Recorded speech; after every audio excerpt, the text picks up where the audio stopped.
Ladies and gentlemen, get ready to embark on a journey like no other.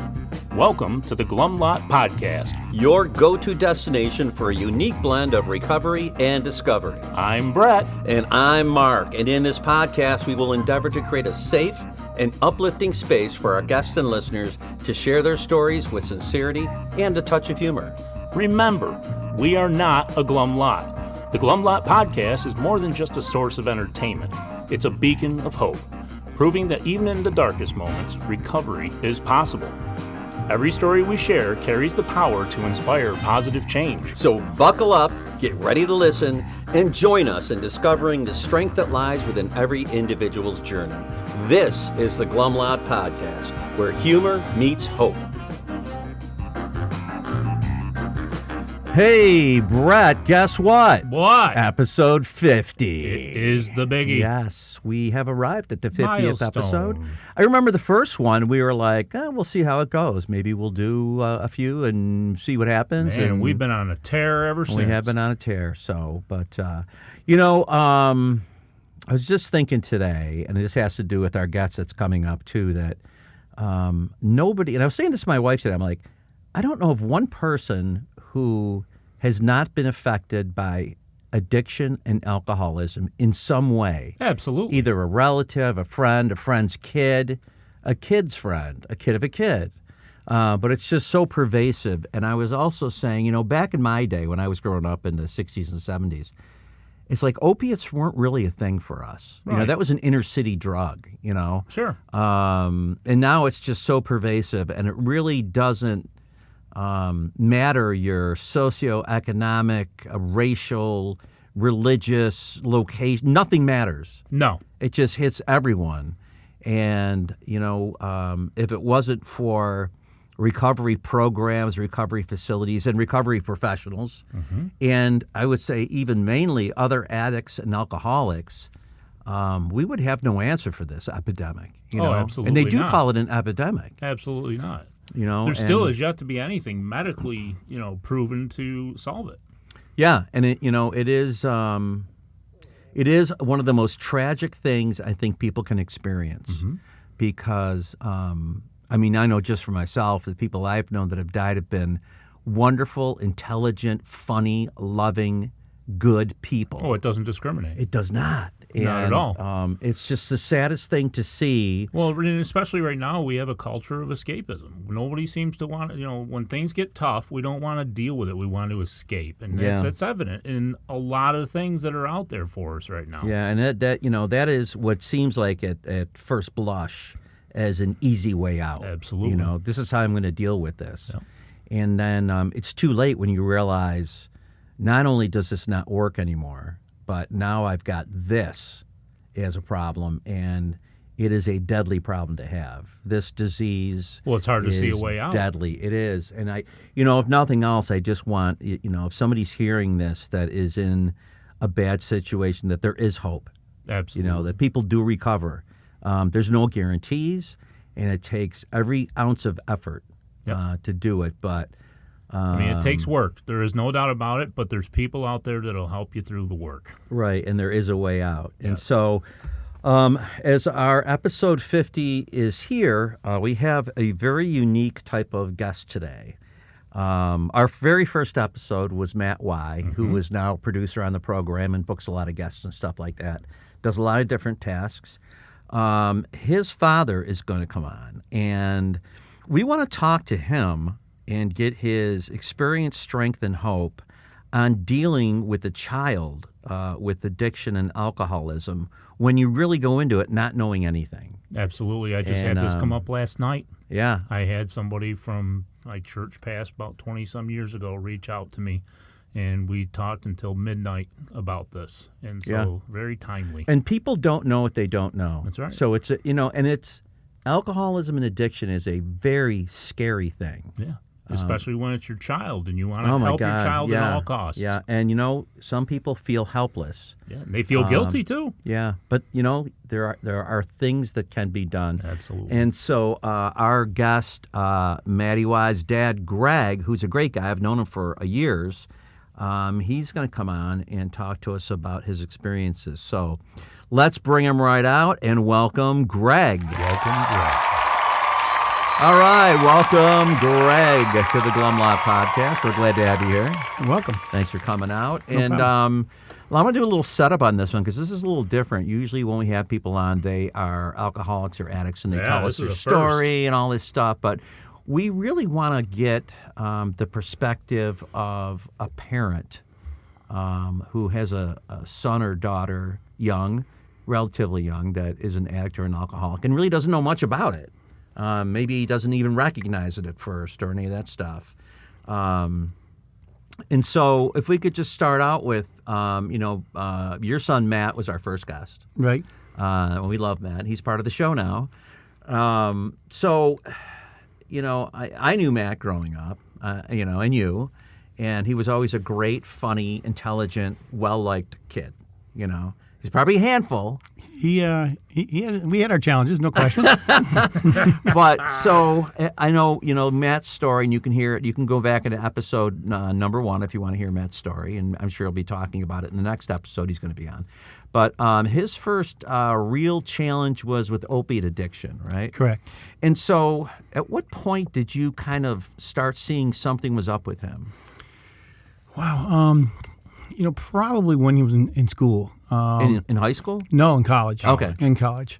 I'm sure that, we weren't naive, and, I'm sure that they were doing, in our mind, probably pretty typical things that high school kids do. Right. Kind of do some partying and drinking, those kinds of things. And, as I look back, I've really evaluated myself and how I reacted to that time, and, was I doing the right thing as a parent and all that. So this whole, I'm sure we'll get into it, but this whole process, it makes you think about yourselves. And, I've gone through, from an emotional standpoint, there's a lot of self-guilt. There's a lot of self-blame. So I've had to come to grips with all of that. Yeah. So that was kind of a struggle personally for me. Yeah. When this whole thing went down, and said, Jesus, what have I done? Am I a shitty parent? All that kind of stuff. Right. Do. And I am the parent of a recovered addict too. And I just, for one thing, and it was the same thing. It was in college.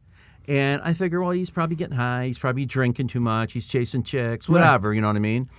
It never really occurred to me that he might be addicted to opiates. Yeah. And believe me, I was fucking floored, And I know, from being in the rooms of recovery, how serious and deadly, and very quickly deadly that can be.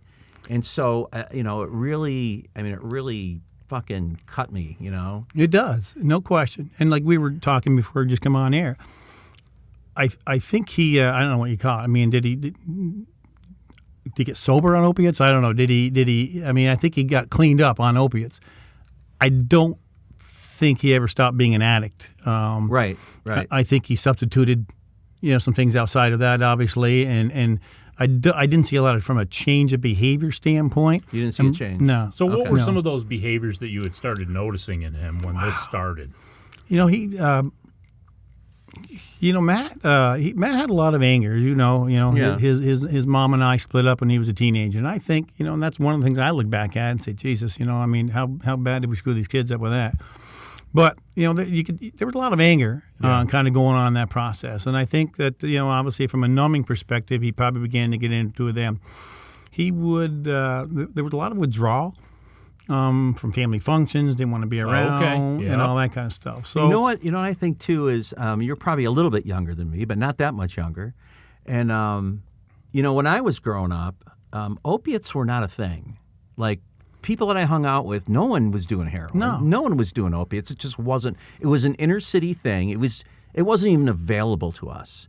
And things have changed so much.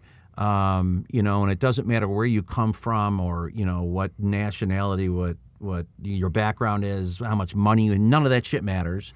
And we're out here in like the very safe white suburbs, and heroin is fucking all over the place. And I was kind of naive to that. Yeah. I just wasn't exposed to it. And, here my kid is on a really nice college campus. and heroin is all over the place. And everybody's snorting it, and then they start shooting it. Eyeballs. I didn't know any of this shit. And I don't, trust me, I to this day, I don't know all the terminology right, or but what's going on with it. And were you just floored by that alone? Totally. And I think, if I recall back, I think the biggest thing was, I remember that might have been a skiing injury or something. Oh, yeah, he did a face plant, busted up his nose, if I recall. And just, okay, I'm going to give you some, I think, of the Oxycontins and to go home with. Well, and I think that's kind of where the whole thing is. He was like, holy shit. Yeah. That is what happened to so many people I know. Oh, that they story started out over with and over prescription, again. prescription opiates. And, there was a point, and they've made documentaries about the Sackler family and all this shit, right, where those things were just prescribed like candy. And they're extremely, extremely addictive. And people didn't know what they were getting into. And before they knew it, they were like, boom. Yeah. And that's, I got to get this. And I'm pretty sure that's probably the path, and that's kind of how it did with Matt. Just it became a comfort thing. I'm sure pop a couple of those things, one a day, get through, I feel better, 2, 3, and then before you know it, you get the phone call. It was used for a different kind of pain. Yeah, exactly. Right, instead of physical well, also, pain. I know from my experience with it that they're expensive. The pills are expensive, and then heroin is cheap. Yeah. And so, heroin is easier to get, less expensive. And now there's fentanyl, which, I mean, your kid can be fucking killed in an instant.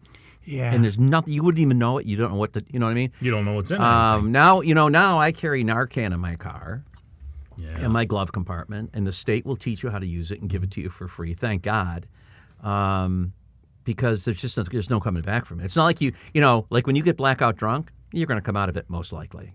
You're going to feel like crap. When you fentanyl overdose, you're not coming back. Yeah. There's no second chance. Yeah, I was just from the reports of how powerful and how potent and all that, and I'm thinking, come on, it can't be that strong. Come on. Yeah, it is. And there was a buddy of mine's a police officer, and I said, just talk to me about this stuff. And he said, let me tell you. He said, you can get a small amount on your finger, and it's strong enough and potent enough to kill you. Yeah. The carfentanil, which is the upgraded version of that, is. I mean, I know I was friends with a couple of cops that were on a raid and they got exposed to some of it, and they were freaking the fuck out. And I don't blame them. Yeah, because it Border could just, Patrol, boom, same kill thing. You, yeah, it's everywhere. Yeah. But getting back to your experience with this, so how did you catch wind that it was an opiate problem? He admitted it. He came to us. You get those kind of behaviors, and finally, and then the more I probably went about it wrong. I came back very strong toward him, and maybe didn't approach him the right way about that, to talk about it in a little softer format. Yeah. He always was kind of pushing things to the edge. Yeah, I remember saying, Matt, you don't always have to be that guy. Okay. But the guy at the party, the guy, and I think he got to the feeling like, from his personality, because he's funny as shit. He's very funny. He's loaded with it. But I think he thought just this, people love me that way, and this is the way I always got to be, and I've always got to be on and so forth. So I think that had a lot to do with it. But then they just got to the point where, and I give him credit, because I'm sure a lot of parents in this situation didn't have their child come to them and ask for help, and they had to hit rock bottom and that kind of thing. Where I think he began to get in kind of a maturity standpoint and see that, I need to get some things cleaned up. And so did he come to you and say, "Look, I got a problem"? Yes. And what did he say that problem was? Oxycontin. Yeah. I can't stop them. I can't not take it. I can't get through the day without them. Now, were you surprised? No, just because grade-wise things were in the shitter at school. If I recall this correctly, I think he got booted out of the dorm, and he was asked if you're going to come back, you're going to have to live off campus and so forth. So, and there just as you look into it, there's a lot of things that I look back from a pattern standpoint that maybe we should have picked up, coulda, woulda, shoulda, right, and didn't know. Didn't know, and maybe naive enough, or we didn't want to. Admit it. I mean, as I reflect back on this, you said, Jesus, middle class family, we're good jobs and so forth, and you think, who the hell? This is not us. This can't, typical. This can't happen to us. That somebody else. He didn't grow up on the streets. No. He had what he needed. You know what I mean? He was well provided for. Yeah. You were there for him. All that stuff, but it doesn't matter. No, it really I guess just it doesn't matter. It really doesn't. And so, so what do you say? Do you say, let's get you into rehab, or? Yeah, we said, listen, it's we love you, we support you. But was that your initial response? Boy, I guess when you talk to him next, you might have to ask him. I think we had a pretty open response to it. Yeah. I remember there was a lot of anger though too involved. Sure. From the bullshit of maybe because I remember a lot of times questioning him, and not just that time, but all right. So even the second time around, I thought we were pretty open, and pretty loving and compassionate. But there's an anger thing that comes in there. You're like, Jesus, have I been just lied to for all this? Am I that naive and not seeing it and just emotions, the lies, the emotions? Yeah. Just like, how could you do that to us, Matt? How could you? Yeah. There's a little bit of a resentment there, right? There is, and I'm not saying that's fair, but it's real. It's expected, but it's real. Come on. Yeah. So you put him into rehab. Are you worried that maybe he's not going to get it? Maybe he's not going to make it? Oh, yeah. And I wasn't, I didn't see at that time, you can, and I have the situation going on within my family and my brother and so forth. And so I've gone down this road on several occasions with him as well. So this isn't your first rodeo it's not. Recovery, yeah. So I guess the unwillingness or just the laissez-faire attitude towards you, like, I'm going to go there and I'm going to get out and I'm going to be okay. Yeah. That wasn't the case. I don't think there was a good structure in place for follow-up. I didn't think perhaps he took it real seriously, the follow-up. And like I said, did he get off the opiates? Yes. But I'm sure very soon after he was doing some other mind-numbing things and things to numb the pain and so forth. So you take him to the rehab and drop him off, right? And, I mean, that's all you can really do. And he was willing. He was. Yeah. He was. Do you go to like the I know for myself with my son, they had like a parent meeting. Yes. Like the first week, and I went to it, and I mean, I had a lot of experience with it, and so I knew that it could work. There were a lot of people in there who were losing their shit, and they were like, this is the end. And it was fucking disheartening. And I'm like, look, I'm here to tell you that I'm recovered and it can be done. Right. And, this is not the end. This could be the beginning, but it's got to be taken seriously. And there's got to be, like you said, there's got to be follow-up. You can't go to a rehab, walk out the door, and you're better. It doesn't work like that. I proved it. Yeah. It just, and like I said, even this and the second time around, I mean, I think that if people say, well, what's the difference between the two? That would be the difference that I see between the two. The process that was the follow-up process. Right? Did he do outpatient after the first rehab? I think we had he had some therapy. Yeah. I don't recall him going to a lot of meetings and those kinds of things. Any kind of structure. And so forth. here's the weird, or the structural part of it that's tough is that he's not a child. No. He's an adult for any legal purposes, but he's still your child. He's your kid, and he's always be a child to you. And he's very young, and probably a little naive, and you know what I mean, and thinks he knows everything, and you're looking at it and going, Jesus Christ, dude. And so you don't have. It's like you can make him do anything.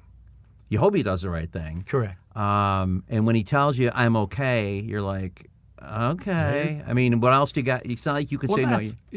And that's where the whole self-doubt kind of stuff comes in. Yeah. You said, Jesus, I believe him when he said it. Is there anything? That trust is hard to get back. It really is. And could I have done something differently? Should I have been doing something differently? All that. So, that's probably that's an ongoing thing on a daily basis from a parent perspective. That's in terms the hard of the child. part. It's tough. Did anyone ever suggest for you to go to Al-Anon? You beat me Or to any it. of the? Oh yeah, you were thinking the same thing.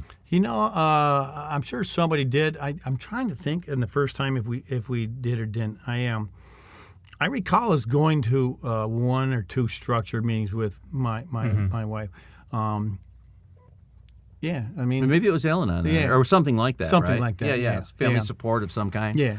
Because in there, they kind of talk about trying to understand your role and what is correct and what is probably just emotional, and Right. what the best things you can do are for yourself and for you're addict or alcoholic, whatever it is. But so how long was it between Matt's first and second rehab? Wow, you kill me on the math here.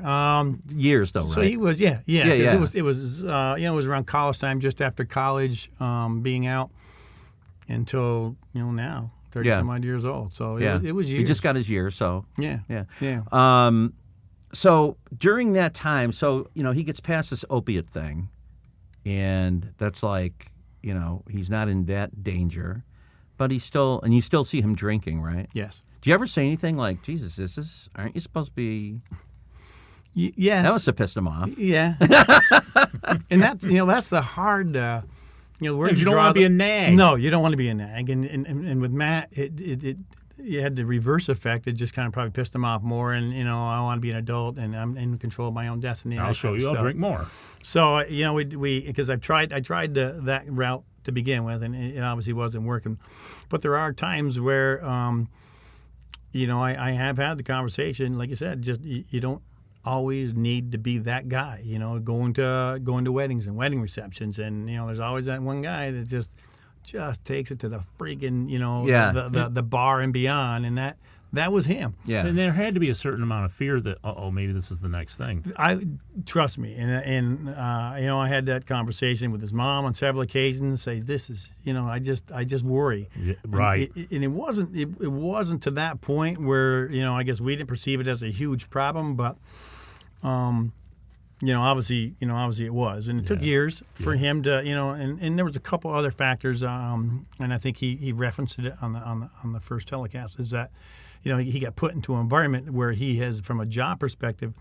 Oh yeah. He was, he's been thrown into that kind of environment for quite some time on 2 different occasions with 2 different jobs, and trust me, as parents, we're happy as shit that he's got a job and he's paying his bills and all that kind of stuff. But then you got, is this the best environment for him and so forth? So I think that probably that was kind of the beginning of the downward turn, to be around it in that kind of social environment. And as a parent of somebody who is an adult, or somebody who isn't, maybe not even an adult, somebody who's still in their teens or whatever, you have such little control.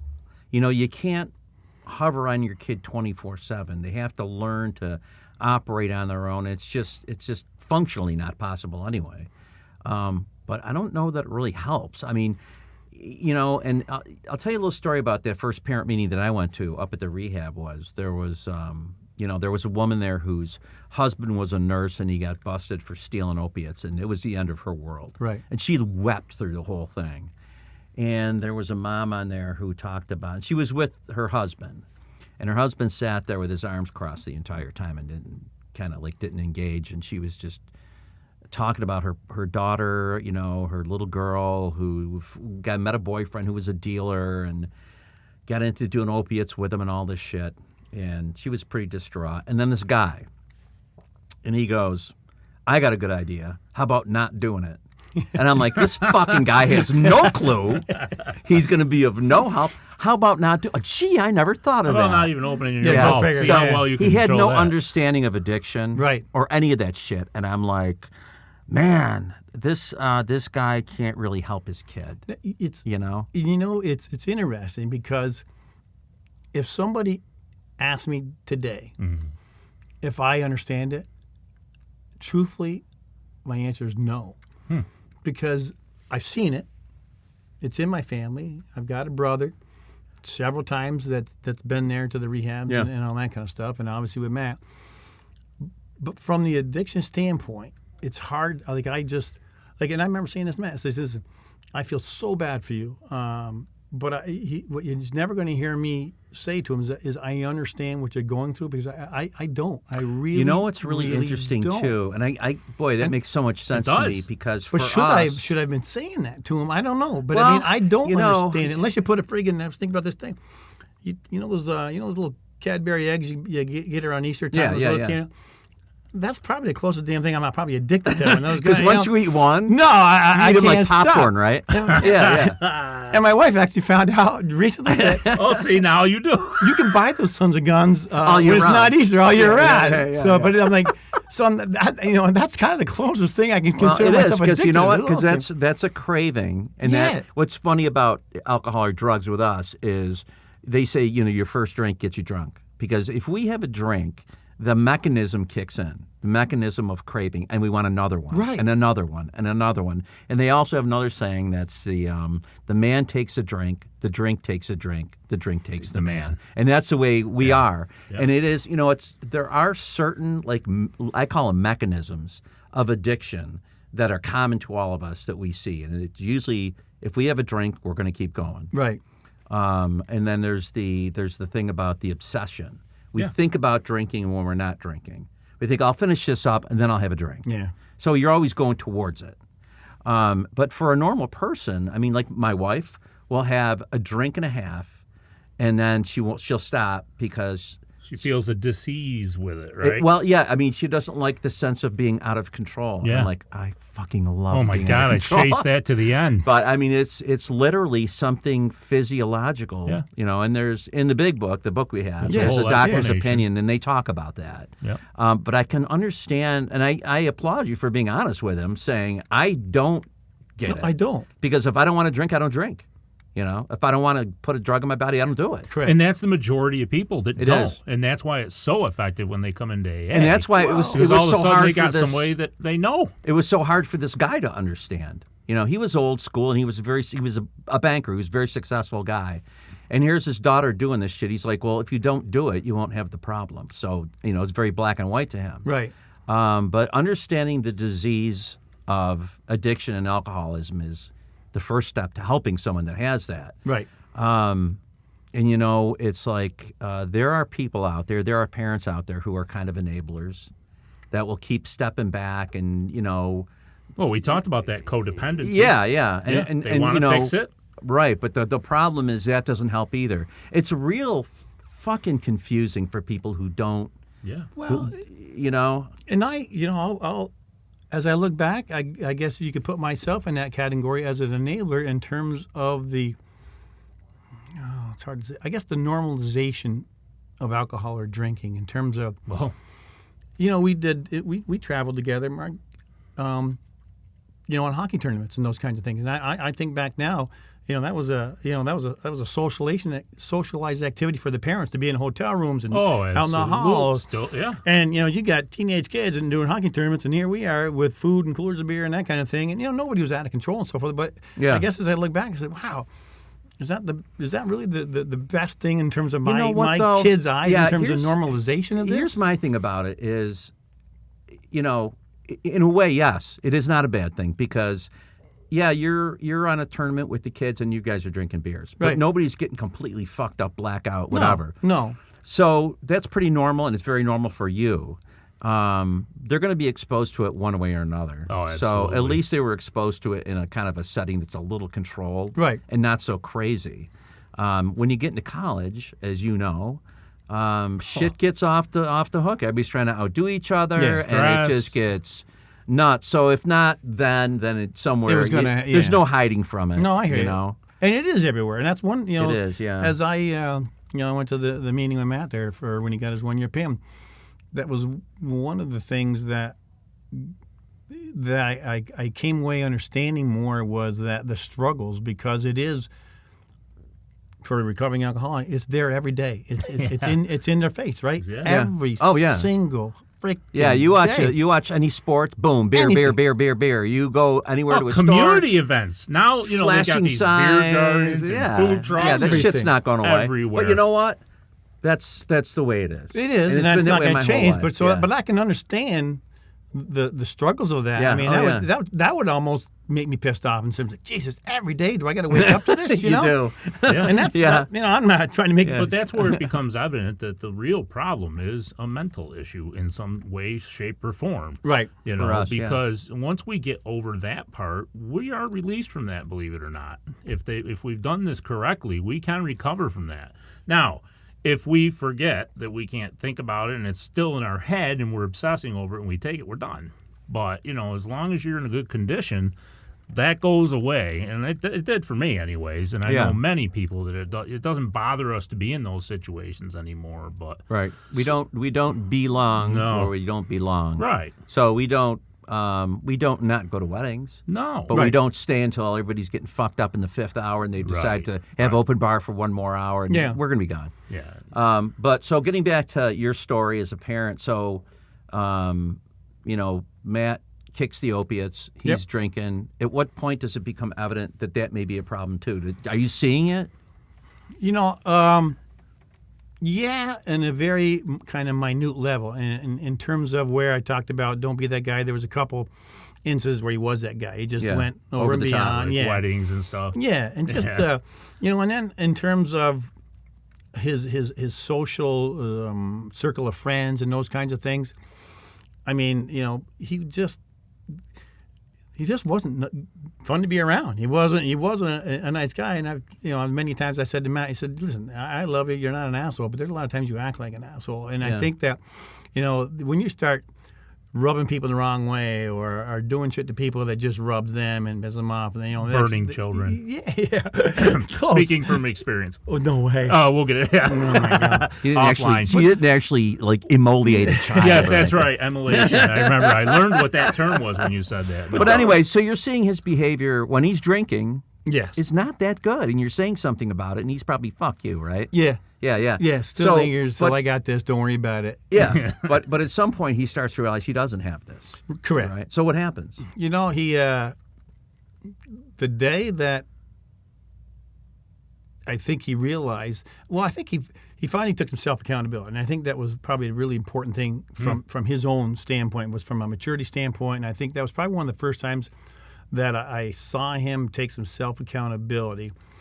Was the day that he called us on the second rehab stint. He said, Dad, I'm about to say something that is you're not going to like, but he said I need some help again. And wow, tough call. Thank God he came to you though.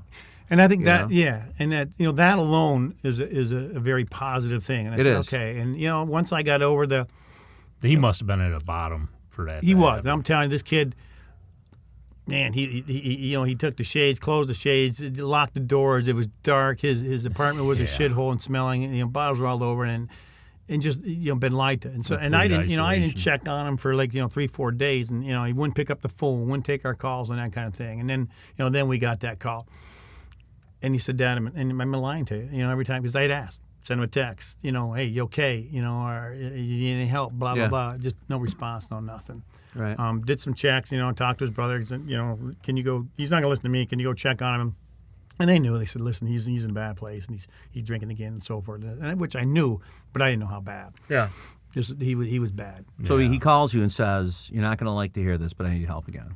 And I think it was actually. I said, well, how bad? He said, well, it's I think he was in a parking lot somewhere waiting for the liquor store to open up.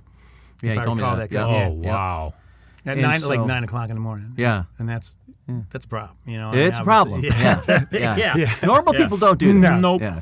So you take him to rehab again. Did it again. And now is there a little anger there? A ton of anger. Yeah. So what the fuck, man? Ton of anger. We've done this. You're not stupid. What are you doing? Right? Ton of anger. My first thing was, I cried my eyes out. Yeah. Bawled and bawled and bawled, and just the whole self thing happened. And again, God, you're, to me, what the fuck am I What am I doing? What am I doing? What am I doing? Yeah. This is my kid, and just all of that, and just went through all those emotions again. But it's interesting because I don't want to portray the anger issue to him right now. That's not the time to do it. But you are pretty pissed, and there's a. Then you're into the whole damn Jesus. All right, well, these aren't cheap, and these are there's a financing involved and all that kind of stuff. Why are you doing this? And people are going to know. Here's the thing. Here's the thing. It's like, you don't want to say this, but you feel like this. Why are you doing this to me? Oh, yeah. Yeah. And you realize intellectually that's not true. No. But it feels like it is. No. Like, now I got to come up with 20 fucking grand. After all I've done. Now I got to, take you up to rehab. I got to worry about you. I'm going to lie away in bed at night thinking about this shit. We've already done this once. But I knew enough that he's in pain. Yeah. A lot of pain. And that hurts you. It hurts to see your kid like that. It hurt. Man. Yeah. And I remember praying. Yeah. The one thing I want is just, trust me, I'm not a super religious guy, but it's just whoever's out there. If there's a higher being or something. There's got to be something at that point. Got to be something. And I'm praying. I said, Jesus, just help this family, help us. Just take that pain that he's got. This kid was in pain, man. Yeah. He was in pain. I said, I'll take it. Just put it on me or something like that. Because, you know, it's your kid. It's your kid. It's your parent. You know, I don't care if they're in a hospital or what, with any kind of tube. Just you don't want to see that. You don't want to see your kid hurting. So that's a tough time. When I talked to my son, when I first found out, and I told him I was going to drive to college and get him and take him to rehab, and he's like, "No, yeah, I'm fine." Blah blah blah blah. But I knew he wasn't. Right. And I just hit this point where I just started fucking weeping. Yeah. And that was when he said, all right. And I went to pick him up. And later on he told me, he goes, I never heard you cry before. Yeah. I never heard you cry like that before, that's for sure. But I was fucking scared. Yeah. I was scared. And that was because you knew your addiction, but it wasn't that He stuff. was 19 or 20, but I'm like, that's my fucking boy. Yeah. You know? And this is a whole nother world of substance. It is. And, you know, and parents, I mean, you know, a really good friend of mine, he's been a friend of mine for a really long time. His son was in high school and he overdosed, and they brought him back with Narcan. And a couple weeks later, they found him, went to wake him up for school, and he was dead. OD'd. Fucking tragic. Great kid. Everybody loved this kid. He was funny. It seems to be a pattern. If you're well-liked and funny and intelligent, you better watch out. Yeah. No kidding. But, I mean, what a fucking tragedy, you know, and that's gonna be part of his life for the rest of his life, you know. We're the lucky ones. You know what I mean? Those kind of stories. Yeah, so far so good, right? And I tell you, I do, you know, now through the process and on the backside and all that, I do consider myself lucky. And believe it or not, there's so many positives. I mean, through his sobriety journey and all that kind of stuff, you know, this kid has developed compassion. Yeah, he's a different person. Forgiveness. Oh, yeah. Sympathy. That's all part of the program. Warmth. I mean, he's just like... Humility. Yes. He took some I haven't seen any self-accountability whatsoever until this process began. And I think that was kind of the initial light switch on some self-accountability. I'm like, I mean, trust me, I am so freaking proud of the journey he's been on and the man that he is right now. He is a delight to be around. He's fun to be around. I enjoy. I'm dying right now. You know, I enjoy parenting him. And just yeah. you know, people say he's 30-some odd years old. How do you parent him? It's just, I mean, I be love being around and hanging with him. And you know, I think he realizes. He said, you know, I'm pretty funny. I'm pretty cool. I don't need a substance. I don't need to be it. that way. You know, I think he was scared to death of that. I mean, I think there's a lot of fear. Like, who am I? This other person. You know, we don't know. And you know, I've heard people say when they put the drink down, I don't know how to live. Yeah. And I always thought, I'm like, what the fuck does that even mean? You know, but our 12 steps in our program gives you a design for living that's based on changing the way you are. So you're talking about like some of the things you mentioned, some of these qualities. That's what our program does. Is it tries to foster those qualities. Correct. And it tries to get rid of things like resentment and emotional reaction and selfishness and anger and all this different shit. And fear. You know, Matt just finished his first year, and that first year you get slapped around a little bit. Oh, I'm sure. Yeah. And I don't know if Matt told you this. I don't think I'm telling any secrets, but he had about maybe a month out of rehab, and he's out of work, and he got a nice chunk of change from them for severance. And he goes, you know, I think I'm going to go to London by myself. Oh my and I'm like, God. Are you out of your fucking mind? You should have heard the room that night. And I said, you know what, Matt? Why don't you bring that up at a meeting? Oh, and he did. And he did. And it was like, I'll tell you one thing about Matt, and this is why I think he's very successful in this program. Yeah. He is very honest. Yes, he is. He does not hold back. Honest. He tells exactly what's going to go down. Well, trust me. I mean, we probably saw it. He questions every damn thing you do, right? I mean, like, why? Why are we doing that? Or But that's and that's okay. Yeah. And he's not gonna not say it, which I applaud him for. Right. But yeah, when he brought that up, I'm thinking of going to London. And you know, because of his honesty, he's well thought of. Yes, there is no doubt about that. Because people can really, they almost get permission to be real after that. Because you know, a lot of times, even in sobriety, we're trying to keep up appearances a little bit. Yeah. But when that happens, you know, people can really relate, and they allow themselves to relate, and that's really important. And I think another important thing for people to know who have loved ones who are in recovery is that it's always going to be kind of fragile. Yeah. But you can't be afraid to be honest with people. In fact, I think it's important that you are.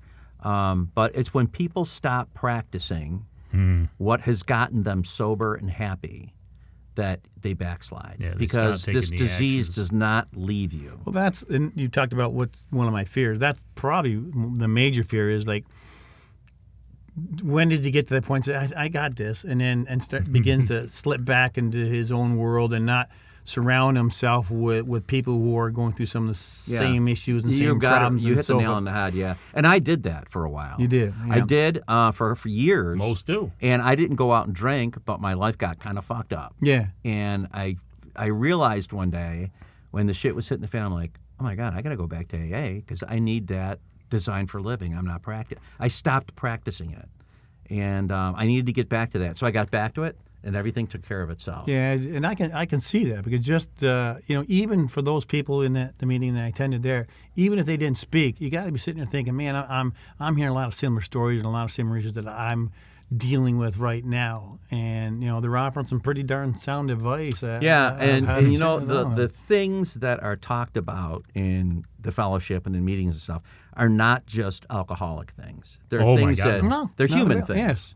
But I think the big difference is our go-to for solving those problems of feeling fucked up was always just to drink or pick up a drug. Take it in our own hands. It worked instantly. Instead of working with others and relying on others when we're in trouble. And, we think we have the solution every time.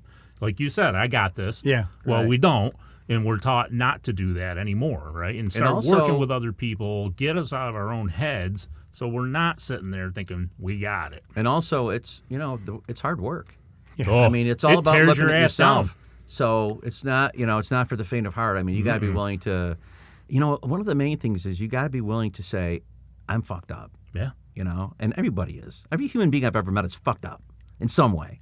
Nobody's, 100% there. No. So it's tough for us to take a look at ourselves and say, all right, I really need to change this. I need to work on this. I'm wrong about this. I do too much of this, and try to find a balance in your life. And then you can have to tell somebody about it. Well, it hit me hard. Is I think that's one of the first times that I've heard him say it when he introduced himself to the meeting. Hi, Matt, and I'm an alcoholic. Yeah. As a parent, I haven't heard him admit that in any kind of environment and so forth. Yeah. So I was like, ooh. Hey, how about that? There's power behind that, and there really was, and how he, I kind of looking, sideways to kind of see how he reacted to that, and saying it in front of me, and it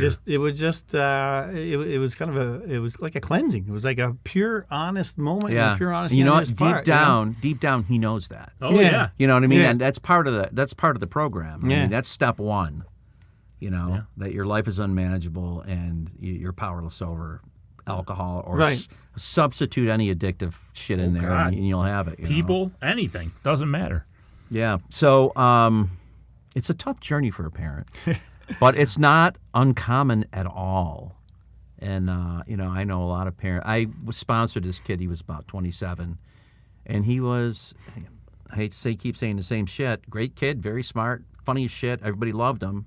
And I spent a lot of time sponsoring this kid, and he ended up killing himself. He ended up ODing, and his dad called me one day and said, David lost his battle with addiction. Right. I was like, and then 3 days before that, I told him, you're going to die. And I said, I'm not just saying that just to say that or scare you. I go, but the way you are fucking doing this, it's going to kill you. Yeah. And fentanyl got him. And that's his poor parents, man. Oh, and that's, I think, those kinds of stories from a parental standpoint are why, there's always that line where you have to have tough love. And in any meetings I've attended, 100% do. So forth. I said, listen, there's nothing you can say that's going to improve it. There's nothing you can do. You can, keep going to the bank, take all the money you want, and send them away until rock bottom hits, and they make that decision to pick themselves up and create a new life for them. Some can't. Nothing's going to happen. And some can't do it. From a parental perspective, you don't want to, like if the child was home doing that, right? When do I cut him off? When do I say, listen, you're no longer allowed in this house behaving and acting in that manner? When do you say go out and be on your own? It's such a hard spot. And then when you do that, accept that, right? And, Yes. And not be guilty, and maybe I'll take him back soon or whatever. Right. For You gotta anybody, stick to it. out there listening to this that is experiencing that, I would heavily suggest going to an Al-Anon meeting, raising your hand, and just saying that.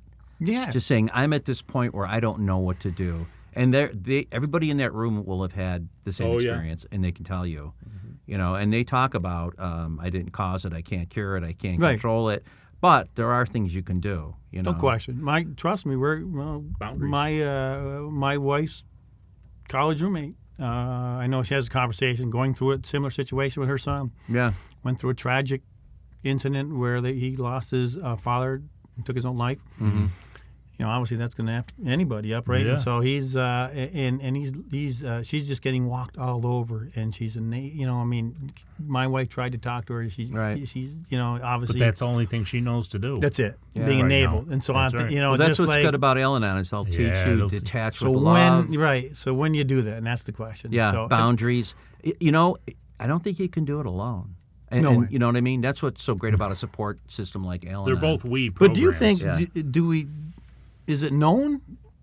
Do parents in that situation know about those kinds of support groups and those A kinds lot of of them things? don't. I don't think I mean, so. if It's you gotten talk bad. to professionals, that's the first thing they're going to say. Hopefully. Is you've got to take care of yourself. Yes. And, you're going to lose your fucking mind, and you're going to blame yourself if something goes wrong. So, start taking care of yourself right now, and it will help your son, daughter, whatever, in the long run. But ultimately, I'm sure this person's sitting back thinking, well, if I do that, I'm gonna lose this child Right. forever. There's a lot of fear involved in there. There is, because it is so deadly. But do you really have that child anyway? I mean, That's right, because that child's going to do what the hell they want to. exactly. And that's hard for us when we sponsor people, Yeah. right? We have to accept the fact that we're there to guide. We can't prevent anything. We can't make them do anything, right? And Mark knows this. I've had 5 sponsees die. Yeah. I'm known as We're taught very I'm known early as on. the Grim Reaper. Well, yeah. In fact, people would come out. You know what's funny? and you're Matt's, right? Yeah. You know what's funny? I went to a 4th of July party, a couple weeks ago or a week ago that Matt was at, and there was a woman there I haven't seen in a long time, and she didn't know, she never met Matt. Right. And she goes, now who is that? I said, oh, Matt, he's one of my sponsees. And she goes, oh, the one who hasn't died yet? But here's the key difference. Matt made a decision. Yeah. Mark's going to do an amazing job with Matt because Matt made a decision. That's the difference. It is a difference. Yeah. And I don't think any of this would have been possible. I don't think this journey would have been possible until he Is acceptance. clicked the light on and That acceptance is of this. 100% the case. Yep. And it's not fair. Trust me. He said online, why, what's the terminology? Why can't I be the norm? Like, for some reason, it's We looked all do upon that. as not normal because you can't go out and have a couple of beers. And I'm like, I didn't really know how to have that conversation. You are normal. I mean, it's just like you just have this chemical dependency of this drug kind Well, of thing. it's like, a diabetic going in and saying, why can't I just freaking have 3 desserts like he is? Yeah. Because you're a diabetic. Yeah. You're a normal diabetic. Right. And you're a normal alcoholic. That's a great way to put that. But Yeah, it it's is. a disease, and you got to take care of it. So. Right. Anyway, Greg, thanks so much for coming Man, on and I'll giving us tell your ya. perspective. And, man, it really opened up my thoughts, too, about my situation. And how grateful I am for both programs. That They exist for us and parents and whoever is affected by this addiction thing. I tell you, it really is. And I had no idea in terms of from the meeting perspective, the power of that. Like I said, I think Matt went away to get cleaned up. I don't think in any way that was his beginning of sobriety. I really do think it was the follow-up activity. Mark and I, I've said this to you before. I mean, you, in my eyes, you saved my son's life. I did. You did. All I did was guide him by saving my own life. Well, and I love Matt. And I appreciate that. It's an as well. influence. And for sure. I was thinking We all about love that. Matt. What is this destiny now? And I'm telling you, I think this kid is. I think he's gonna help a lot of people. I do too. He already is. I can tell you that. I He already really is. do. And I Yeah. think for whatever reason we've gone through a lot of shit to get here. But I think this is the beginning of his life. I mean, I think he would be so happy. He started to see that. I think so. And these qualities that he's developed that you just want in your son and as a man and all that, he's showing them. And so I'm thankful to the program. I'm thankful for the support that you guys have given him. So, and we're thankful that you came on. Yes. So until next time on the Glum Lot Podcast, I'm Mark. I'm Brett. I'm Greg.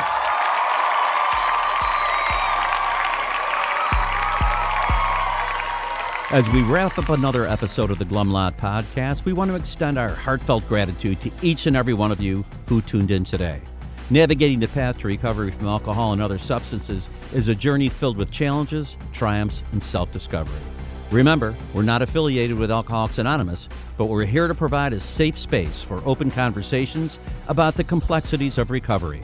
Your stories, courage, and resilience inspire us and our listeners alike. If you or someone you know is on the transformative journey, know that you're not alone. Join us next time as we continue to explore the diverse facets of recovery. Until then, stay strong, stay connected, and remember that each day is a step towards a brighter, sober tomorrow. Thank you for being part of the Glum Lot community.